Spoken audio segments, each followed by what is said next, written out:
deste assunto. Os irmãos que pregam o Evangelho genuíno, o Evangelho verdadeiro, o Evangelho que não diz que é uma religião que salva. Não é uma religião, porque eu nasci numa religião, então eu permanecer, ela vai me salvar. O Evangelho não diz isso. É o Evangelho que não concorda que a pessoa com sua justiça própria vai ser salva. Não. Deus diz: as justiças dos homens para mim é trapo de imundície, Deus fala. Então não consegue salvar. É o Evangelho que não concorda que as obras boas de alguém possa salvá-lo. Não. O Evangelho não diz isso. As obras não salvam.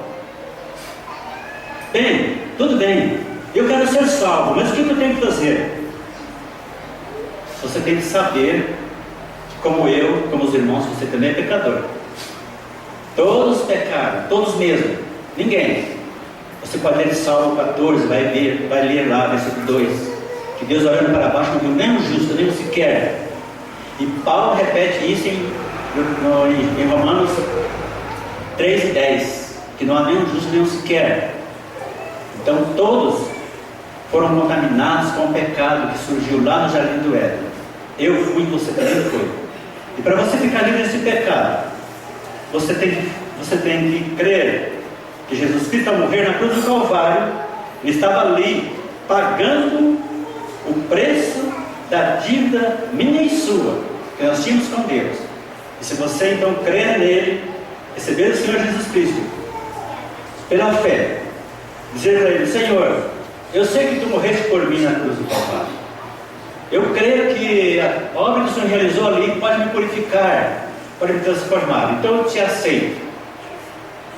Eu te recebo neste momento como meu Salvador. Me recebe, Senhor, apesar de um pecador, de uma pecadora, mas purifica-me e transforma-me em o teu filho, em tua filha. E de hoje em diante quero te servir até o último dia da minha vida. É isso que você tem que fazer para você ser salvo e ser mais um integrante da colheita deste verão, mais uma pessoa que passa a pertencer à família de Deus.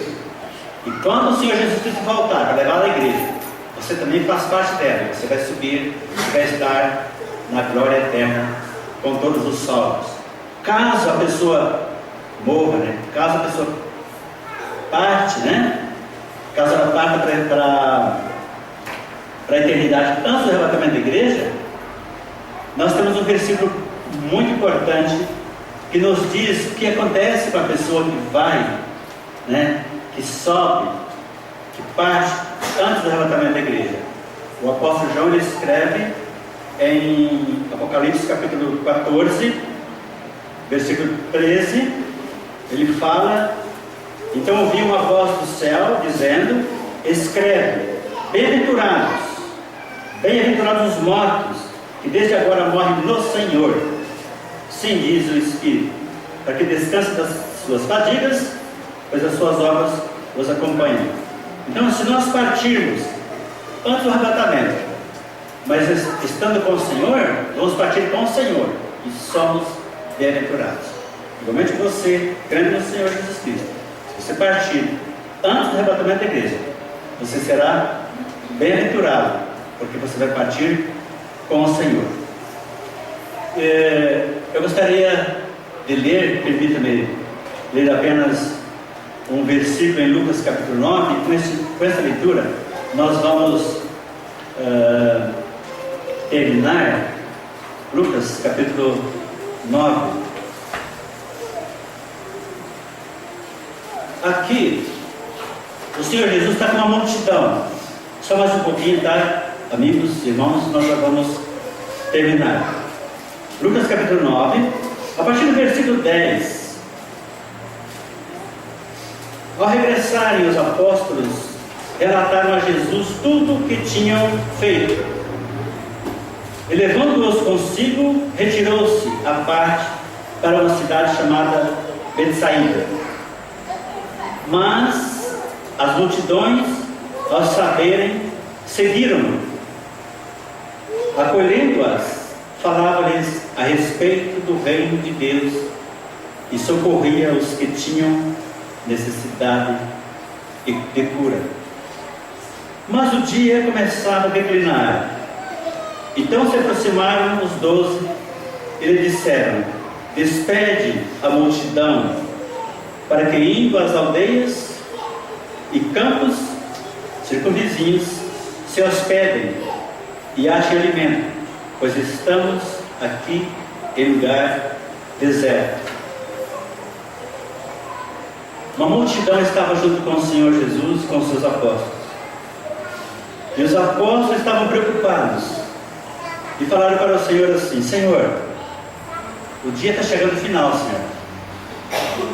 A noite está aproximando, Senhor. Então, Senhor, manda o povo embora. Eles precisam ir procurar hospedagem, lugar de abrigo, lugar para se alimentar.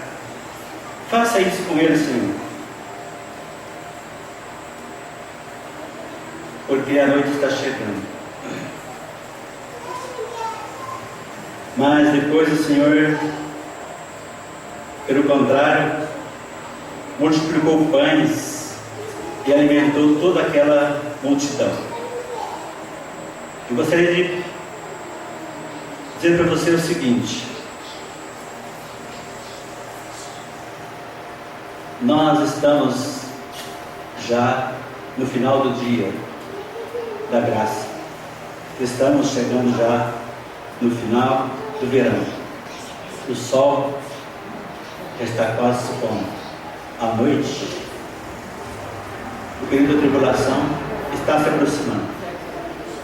E você precisa receber o Senhor Jesus Cristo o quanto antes. Faça isso para você escapar de um período terrível que vai começar depois. Período terrível, período da tribulação. O Senhor Jesus disse: vai ser um período difícil. Nunca houve antes, nem haverá depois, dias tão difíceis. O dia do Senhor, que será depois do arrebatamento da igreja. Que você possa ser alertado com isso e aproveitar esse tempo, o tempo da graça. E hoje mesmo, procurar os irmãos aqui e falar com eles: olha, eu quero receber o Senhor Jesus, eu quero ser salvo, eu quero pertencer a essa colheita, porque eu entendi que o verão está acabando, a colheita também, e eu ainda não estou salvo. Que você faça isso para a sua bem-aventurança e para a glória do nome do Senhor. Amém.